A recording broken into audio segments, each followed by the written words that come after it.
Bien, j'ai conscience que je suis le dernier obstacle entre vous et le délicieux cocktail que nous vous avons concocté. Donc, je vais essayer d'être bref.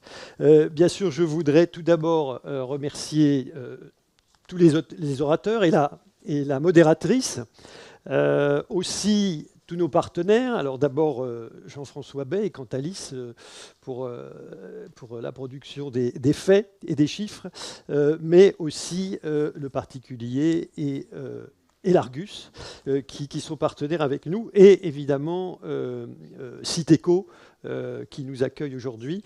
Et enfin, last but not least, comme on dit en bon français, la toute petite équipe, en grande partie bénévole, qui a monté et géré cet événement de la FEDER.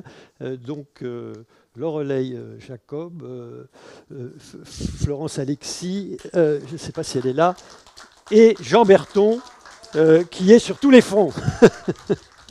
Voilà.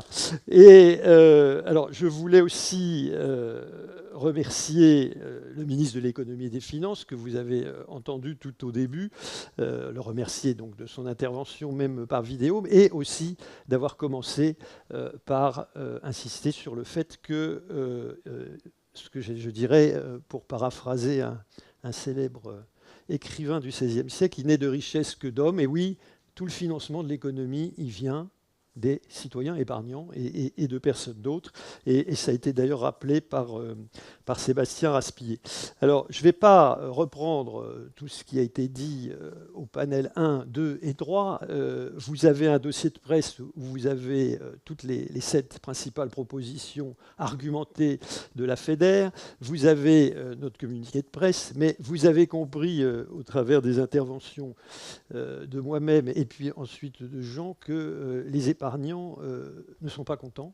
Et ils ne sont pas contents, ils en ont même assez d'un certain nombre de choses que vous avez dans le communiqué de presse. Hein, disons, pour résumer, ils en ont assez d'être considérés trop souvent que comme des vaches à lait de la République par les finances publiques. Et donc, l'occasion de l'élection présidentielle, c'est de les interpeller là-dessus, et notamment sur 2 choses, parce qu'on a entendu au panel 2 des choses qui pourraient nous rassurer.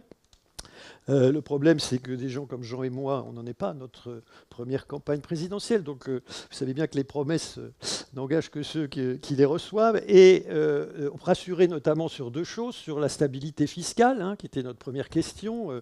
On a entendu quand même plusieurs candidats, ou représentants des candidats, nous dire oui, effectivement, il y aura la clause du grand-père. On ne va pas revenir sur les engagements qui ont été pris envers les épargnants quand ils ont souscrit. Et puis, autre sujet abordé, je rappelle quand même que donc le principal produit d'épargne en France financière, les fonds en euros, perte de pouvoir d'achat, perte réelle l'année dernière, 40 milliards, et l'État en plus se permet de taxer encore 3 milliards cette perte de pouvoir d'achat. J'ai reposé la question 2 fois au premier panel. Pas quand même eu l'air de déranger quand même énormément les politiques. Alors vous me direz oui, mais bon, ils vont essayer de regarder ça, c'est ce qu'ils nous ont dit hein, au panel 2, enfin certains en tout cas. Moi je suis très inquiet parce que je lis un article de l'Argus d'il y a 2 jours sur les propositions, je lis l'article, hein, d'un think tank social-libéral qui a, selon l'article, aidé M. Emmanuel Macron à devenir président en 2017. Que disent ces recommandations? Les Français préféreront toujours avoir 4% de rendement sur leur assurance vie avec une inflation à 5, plutôt que 0,5% de rendement avec une inflation nulle. Et de proposer, limitons les avantages fiscaux de l'assurance vie, alors ça on pourrait revenir, hein, on en a discuté au panel 1, lesquels avantages, il y en a de moins en moins, au fonds Eurocroissance, d'ailleurs je fais une parenthèse, je n'ai rien contre, au contraire, que les fonds Eurocroissance, je crois que c'est une bonne idée, et aux contrats multi-supports qui ont une part importante d'unités de compte. Donc, premièrement, non seulement je n'aide pas le citoyen à lutter contre les biais comportementaux, au premier rang desquels il y a l'illusion monétaire, c'est-à-dire qu'ils ne se rendent pas compte de l'impact négatif et de plus en plus fortement négatif de l'inflation au fil du temps. Et là, nous, ce qui nous intéresse à la FEDER, c'est l'épargne longue, hein, et l'épargne retraite, encore plus longue. Mais en plus, comme je l'ai déjà dit ce matin, comme on l'a écrit, eh ben non, moi, je vais l'exploiter à fond pour mon intérêt, pas pour celui des épargnants. Donc, puisqu'ils pensent ça, très très bien, on ne va pas les dissuader et on va faire ça. On va en plus les forcer encore plus à le faire. Et donc, vous voyez, la stabilité fiscale des contrats, si je lis bien, on va supprimer, enfin, ce groupe de propositions, on va supprimer tous les avantages entre guillemets fiscaux des fonds en euros, 1600 milliards d'euros pour les épargnants, et on va les réserver à ceux auxquels on veut absolument qu'ils y aillent pour avoir cette perte de pouvoir d'achat de 1% au lieu de 0,5, si je lis bien, puisqu'il dit, ah oui, les Français ils préfèrent ça parce qu'ils ne s'en rendent pas compte. Alors, voilà. Donc, think tank social-libéral, moi je veux bien, libéral peut-être, mais social, j'ai des doutes.